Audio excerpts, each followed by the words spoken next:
This is actually the main part. This is what makes a difference, how the players grow, what they achieve at the end of their careers. This is Vladimir Chuchelov, often called the Guardiola of chess. He coached Fabi, Nepo, Giri, Fan, Vidit, Rajabov and many more. He preferred to play video games than listening to what I was trying to explain to him. That's about young Fabiano. Vladimir has lots of stories about him. And Anish Giri too. He suddenly called me and said, "Coach, by the way, I'm having here crisis." We dig into inside stories and practical recipes for chess improvement, including the new theory of chess developed by my guest. Those rules were completely in contradiction to my previous conviction about how things working. Do not miss this insightful conversation.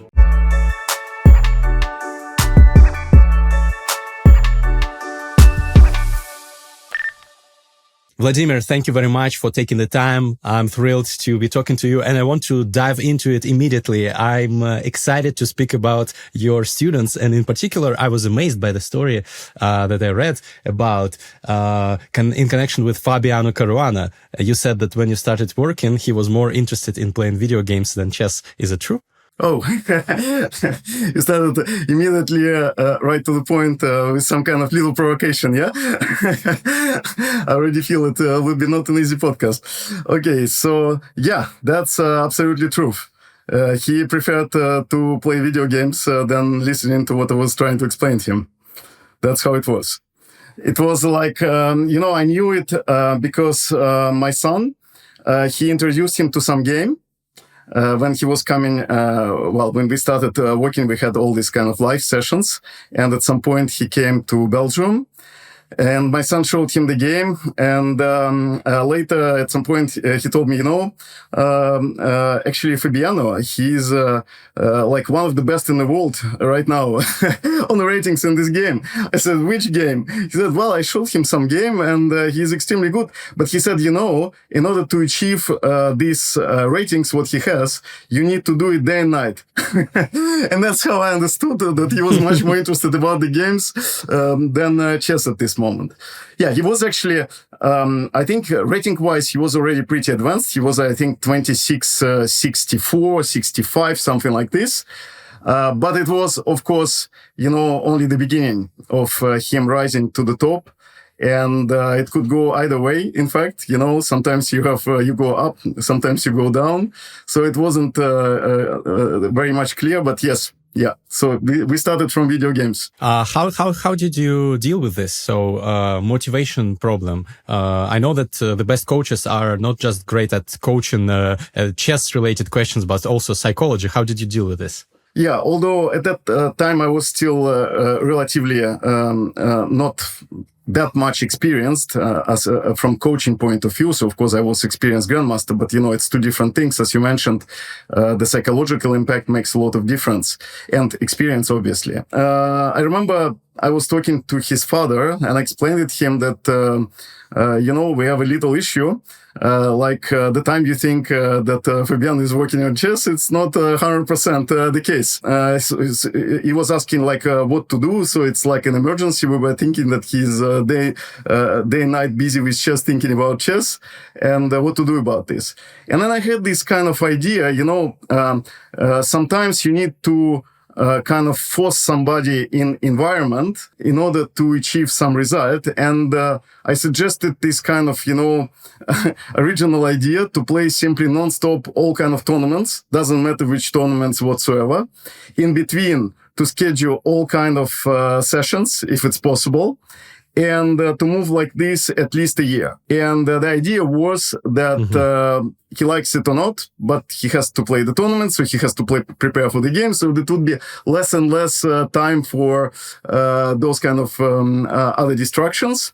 And despite its, of course, very tough schedule, and I saw it like the possible way out of this situation. And actually, it was the year when he played, I think, I don't remember, but maybe 150 games, tournament games. So I started to accompany him to all different tournaments from that moment. And that is how it's all started. So slowly he got back to chess business, because, it's not like he was out of chess business, but he was kind of in the period where, of course, he started to work very hard, very young. And at some point, it was kind of like burnout, So like he had enough of chess a little bit, and he wanted to have some other distractions. So in a way, it happens very often that if you from very early age, you're already into some sports or whatever, some kind of something which is taking all your time, you can get to this point where you kind of want to slow down and you want to discover the world a little bit. And so that is how it happened. And that was the strategy. Okay, thank you for sharing this. So Fabiano ended up becoming the second highest chess player in the world ever, came very close to dethroning Magnus at some point. What do you think were the factors that helped him in this? It's a very complex question because, chess is not only chess. There are many other factors, of course, and subjective, objective factors which influence your growth. I think it was, of course, very important that he had, in general, one of his biggest quality and talents, whatever you want to call it. He is naturally can focus very well. And that was, of course, the big help. Because, it's like this, that in chess, it's a sport with knowledge. And we get a lot of knowledge. So it's always information, whatever you call it. And we get a lot of information. So it's like you're receiving the knowledge, but this is only like the 50% of the deal. And the other 50% lays that you need to process it. And the thing is that processing, this is actually the main part. This is what makes a difference, how the players grow, what they achieve at the end of their careers. And that is one of the main indicators, the processing part. Because the knowledge, you kind of get it from different sources. But the way to process it, it's different for everyone.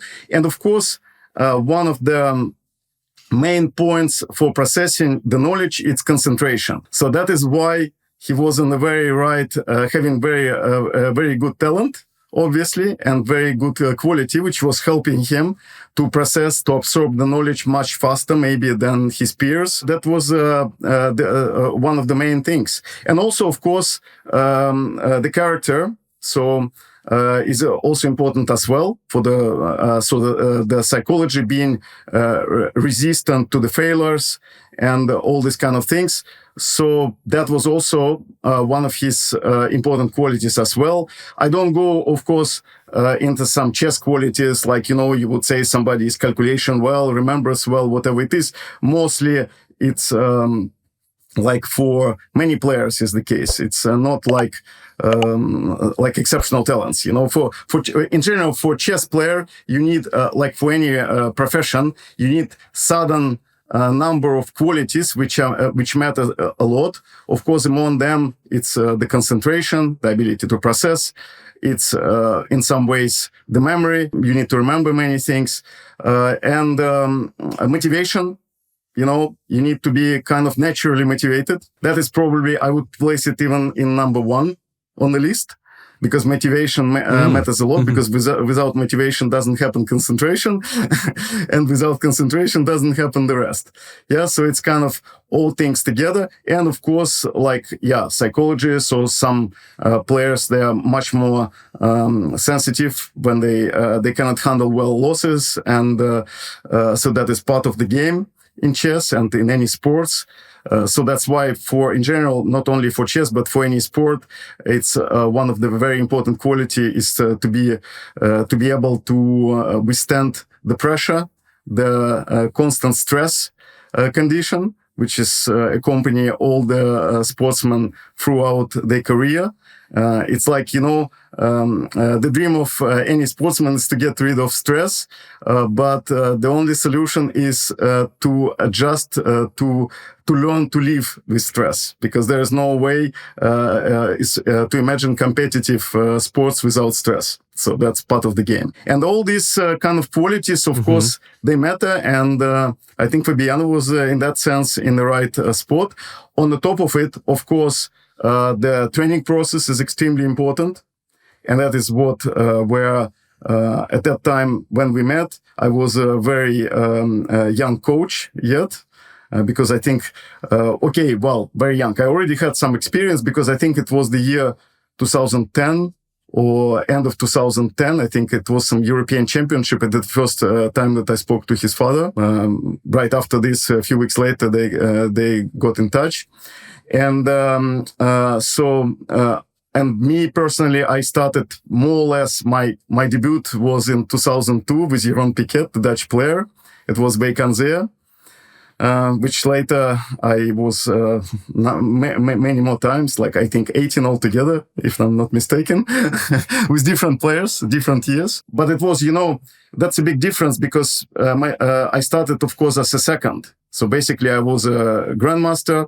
I had decent analytical skills, and so I was probably, good company because that was when Jeroen Piquet invited me. He didn't know about the rest, but he was thinking that I'm a good company, so I can help him to withstand these difficult weather conditions in Wijk aan Zee and the tournament itself.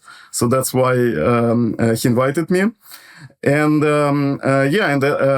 you start slowly, first you're second. So then the next year it was Van Vele, because Piquet, he stopped playing. He actually went to work in Monaco for Panostrom family. And so finally, Van Vele picked me up. And then he had this very fantastic tournament in 2003. Because before the tournament, it was all very bad. It was like a big minus score, like minus 30 or whatever. Somebody told me like it was through all the years, of course, that he was participating there. And that was where we did very big preparation. We were preparing, I think, 4 or 5 weeks in a row. Even some Dutch television came to film us, I remember. And and that is how it started. So this whole... and when I met Fabiano, I was already coaching. Yes, I already was working for Dutch Federation. So I was doing already some stuff. But I was not yet experienced. So by far not... the same way I see things those days. I have lots of follow-up questions. Definitely you have an enormous array of stories about your students, about your coaching.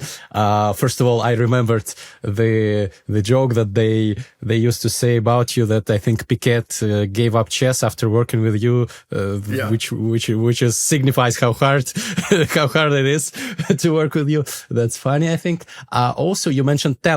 You mentioned this in connection with Fabi, and I don't know if you've seen that episode or not, but it made waves, I would say, in the chess world a year ago when Daniil Dubov came on my podcast, and he said that Fabiano is the least talented among the top players. And Fabiano on his podcast, C-Squared's podcast, responded to that. They analyzed with Christian, with his friend and second, analyzed this issue. What is talent in chess? Is Fabiano really the least talented among top players? And the logic behind Daniil's statement, which was of course very provocative and something that he likes doing, but there was some logic, because he said that talented chess players are those who naturally, for example, play very well in blitz because their intuition is like on top of their competitors. And he said that the fact that Fabi at first, when he didn't concentrate too much on speed chess, that he was not as good at blitz as at classical, for example, shows that he is relying more not on talent but on hard work. And Daniil said that that's even maybe more important and more respectable, the fact that you are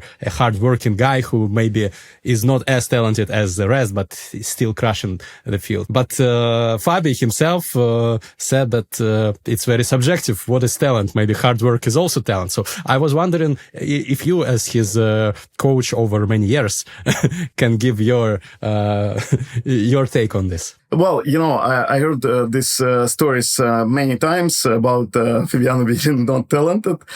Even it was funny at some point. Kasparov even at some point. Later, he changed his mind. But he was saying the same. And he even said, like, he was achieving his results due to very good coaching, which, since I was a coach, it was a very nice compliment for me, So I didn't want to contradict this story, but the truth, of course, is not this. Obviously, you cannot be the top player without talent. Absolutely false statement about Fabiano being not talented. So of course, he's very talented.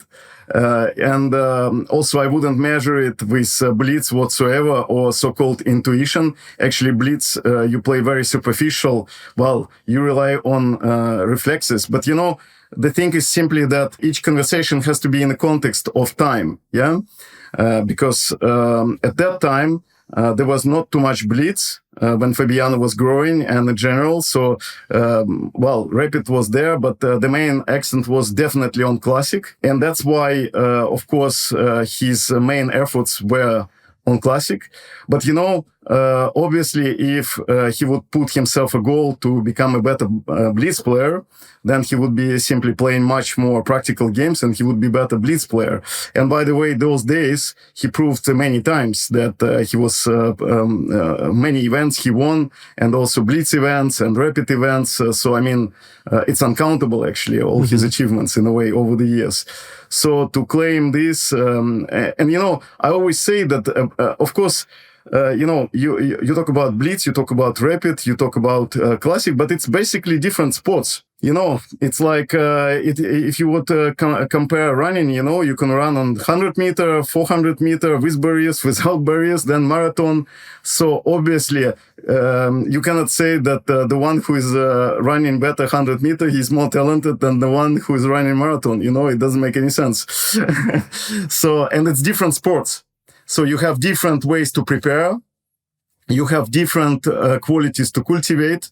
So obviously, it's you cannot say it like this.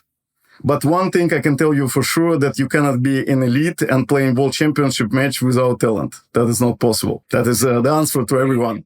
Let me be the devil's advocate here. Daniil did not say that Fabi does not have talent. Obviously, he believes that he does. He just said that he has not as much talent. Like at least talent, yeah? Yes, very often when people talk about talent, they talk about some kind of, for some it's related to tactical vision or these kind of things, or, this is what in blitz most of the time. So you just see short tactics, you don't have time to calculate. And the intuition, I wouldn't... I wouldn't overstate about intuition, because mostly it's very superficial play. Based on very often even wrong positional values or whatsoever, strategic values. So it's a long conversation where you can go. So if you start analyzing blitz games, I'm sure that there will be not the most brilliant pieces of art. But anyway, those kind of things people say, but it's very, very subjective. Because I don't think that you can measure, I can tell you that it's kind of interesting, because I have this, I already told you about this strategic balance course, which soon will be released, at least the first part of it. And there you have a lot of difficult positions, a lot of difficult tasks and exercises. And indeed, I did it with many, many players, literally a lot, hundreds, whatever. And of course, you can sometimes even have player, let's say, by far not that titled, like Caruana or some elite players or whatever, and they can do very well, sometimes even better than elite players. It can happen, but it doesn't mean... it's one of the talents, because it's complex to say what are the talents in chess, because or what are those ingredients to become the top player or the world champion or whatsoever. So talent, and again, the definition of talent, like you say, it can be hardworking. It can be, for example, the very good concentration. It's a very good nerve system. I mean, it's a combination of things, obviously. So it cannot be just measured like this boldly, and nobody can measure the chess talent exactly. Especially when we talk about these nuances, when we talk already about very strong advanced players. I get it. Thank you for your take. Also, I wanted to ask, you made a distinction between coaching and being a second, I think. What's the big difference? Well, usually there's a big difference. I think, second, it's more like you basically, like any grandmaster eventually could be a second, because you have sudden knowledge, you have sudden analytical skills, which you're using also for your own preparation. And more or less, that is what is your work, is you checking the opponent games, you give your suggestions, you analyze some positions if needed, and that's more or less where your role is over, yeah? When you talk about coach, it's the word is coaching, so you need, it's a little bit different. So in terms like, mostly it's already that you're working with the same person for a longer period of time. You're getting into some kind of relation. This relation goes way beyond chess, but in a way related to chess, because that's your both goals, to make a progress in that domain mostly. But at the same time, you kind of build a relation, and you need a lot of experience, because, people have a lot of different problems and psychological problems, the phobias. And, I remember I had this conversation with Judith Polgar, and it was one of the Weikanze after party, and we were discussing all these kind of things. I told her that at that time I was thinking about those kind of things. If maybe I should advise to some of my students to see some psychologist, and maybe sports psychologists, maybe they would help in certain ways. So I did advise few, and then it was a feedback, and then we were discussing these kind of things, and I saw that actually it wasn't like so much useful. Of course, it's clear that they were getting some, but most of the time that the sports psychologists, it's very broad spectrum, you understand? So it's not really specialized on chess or understanding chess exactly how it's functioning. So it's more related to other sports. Of course, they give some general useful advices. It's clear that people study, they know their job. But, being insider in chess, it didn't sound like it would be something useful, really. It was very difficult to really apply to how to solve certain issues. And I realized over the years that actually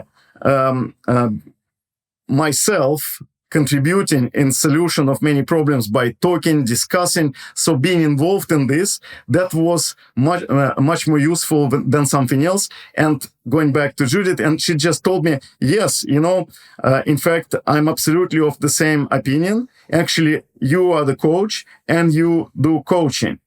So coaching, it's much more efficient because you know the subject very well. You feel it from inside because you were basically in it for many, many years, so professional. And of course, you understand much better what your student needs, and you have to master it over the years because, of course, it's not immediately, all the solutions. You don't even know how to approach certain things. So you need a lot of experience. That's why, of course, everything needs experience, and literally you become a coach maybe after, at least 10 and more years, because it's part of the job. It's coaching. It's psychological coaching, any kind of coaching, sometimes you need to give to your students some new perspective. You need to change the angle of looking at things, you understand? So you have to do all kind of tricks. And of course, more you experience, more you master it, more you start using it really like some knowledge that you have, and not only intuitively. That's very interesting. Can you give some examples of your work with top players? We already spoke about Fabi. Maybe we can speak about Anish or Hoifan, how you help them change their perspective psychologically. No, one short story. I remember that we were initially. I started working with Anish, and then Fabiano joined. So I was working with them both for 3 years at the same time. although they were, of course, the concurrent, but still it was kind of working well, because at that time, it was not about how they between each other. It was more like simply you need to improve your chess. And that was more in that direction. But then I stayed with Fabiano, so Anish went his own way. After, I think, 3 years we were together, but with Anish in total I worked maybe 4 years. And then he went on his own. But then in 2018 or end of 2017, this I don't remember now exactly, we kind of reunited, because he suddenly called me and said, "Coach, by the way, I'm having here a crisis, and suddenly was thinking about you. And what do you think about this?" It was total spontaneous call from him, kind of in desperation. And it was a period when he was making huge amount of draws, and he was a lot criticized for this in press, like Anish was associated with the draw. And it was kind of, he was trying everything, he was trying to play all kind of risky openings, whatever he was doing, but in some way, anyway, it was a lot of draws and everything. And he was really desperate about this, and he was hoping that, so this is new comeback, and we will do some, because he knew that I was always very ambitious. And of course, as a coach, also pushing my students in a way. And I remember our first session, I felt that is very sensitive subject for him, of course. And I completely changed the angle, and I told him, "But by the way, I don't understand why you trying to play neither and to try to force things. Actually, draw, it's a fantastic result. Why don't we just make all draws in next vacancy? I completely love to make draws, so we will play super solid, no neither. We start playing Berlin, we'll do this, we'll do that." And, completely, he was very surprised, because he was probably thinking, so now I come and I say, "No, now we will do all different. We will start to do this and that." And I told him, "No, the contrary. We are going to be super solid, and absolutely no command. We just play here, we play Catalan, so we don't do this and don't do that." So that was my idea. And, he got comfortable with himself, and he realized, because it's the point was not what you make in draw, you win or you lose.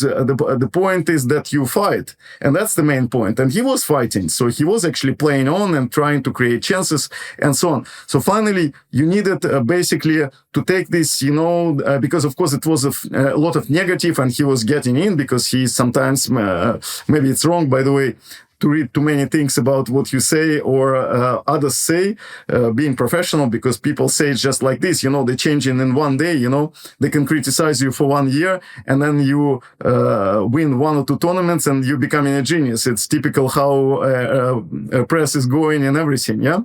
And, so that was our preparation before the vacancy, and he had a fantastic tournament, all started suddenly to do well, and he did +5.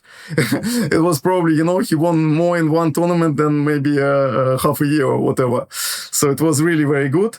And of course, another thing that how to keep it sustainable, because then, of course, there are kind of new phobies are coming, how to maintain your result and so on. So it's all complex, you have to try. It doesn't, what works once doesn't mean it's going to work again. You understand? So you always have to find the new ways. So you need to develop. And this is one of the stories which I find it's kind of highlight for me.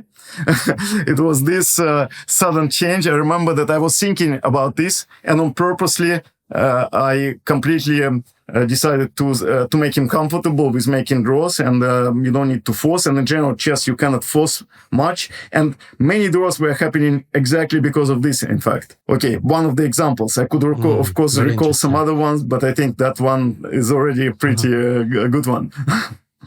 I wanted to speak with you about the strategic balance, the theory, the concept that you introduced into the chess world. And I know that lots of top players have undergone training with you, and you insist that the first thing they do with you is this course where you instill in them this concept. Can you speak more about it? What is strategic balance? I always say it's my weak point, the strategic balance, because I can talk about this hours and explain to you everything straight away. So what it is and how it is. It is the kind of concept based on, of course, huge experience of working on chess. Like I explained, it's a little bit a motivation story for my students, from the year 2002, when I first met Jeroen Piquet. It was my first experience working with the top player. And already after first days, I realized that all what I've done before, it's like I did nothing.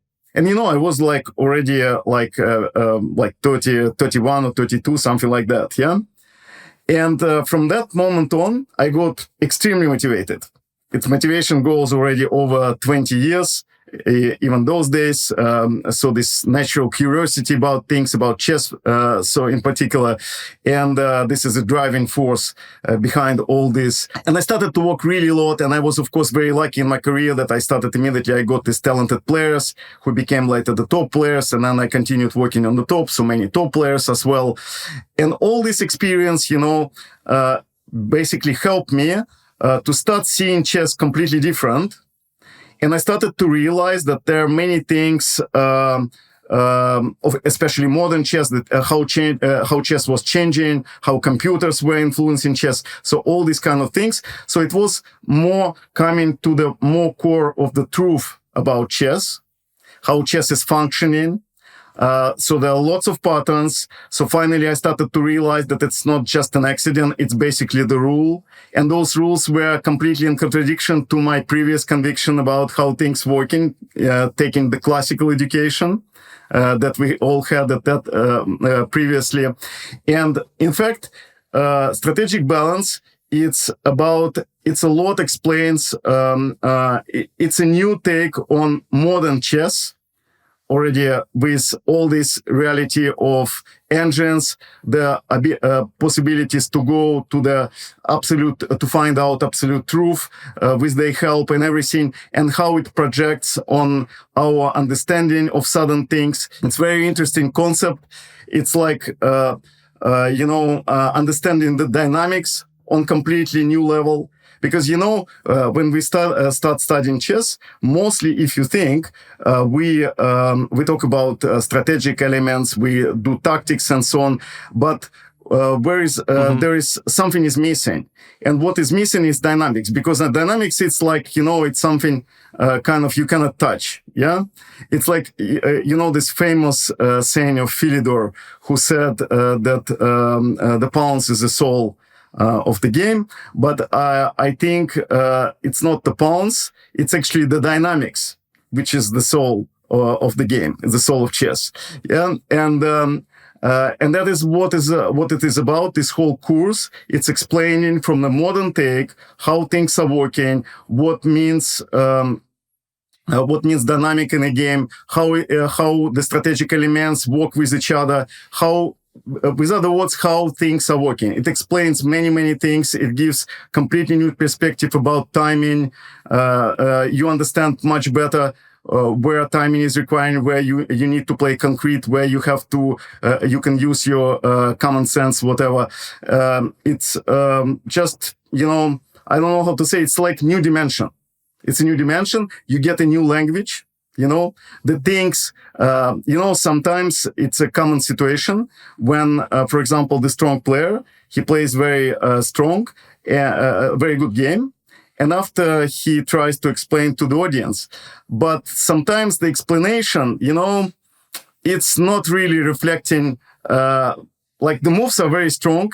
His intuition is very good, but the way to explain is not. And, very often it's related that you're using kind of old-fashioned language, very often.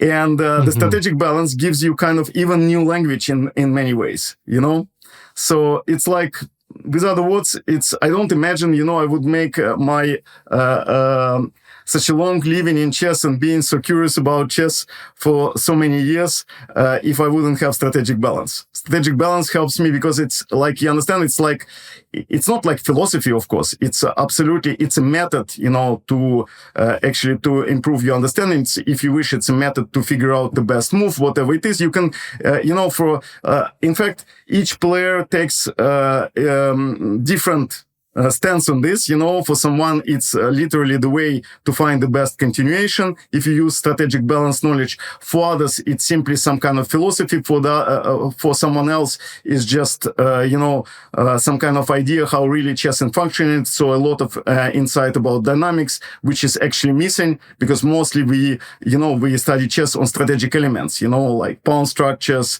the position of the pieces, these kind of things. But we don't know how things working together, and that is what is the missing part. It just brings you to completely new dimension and opens completely new perspective. Like, let's say your life after strategic balance definitely will be different than before.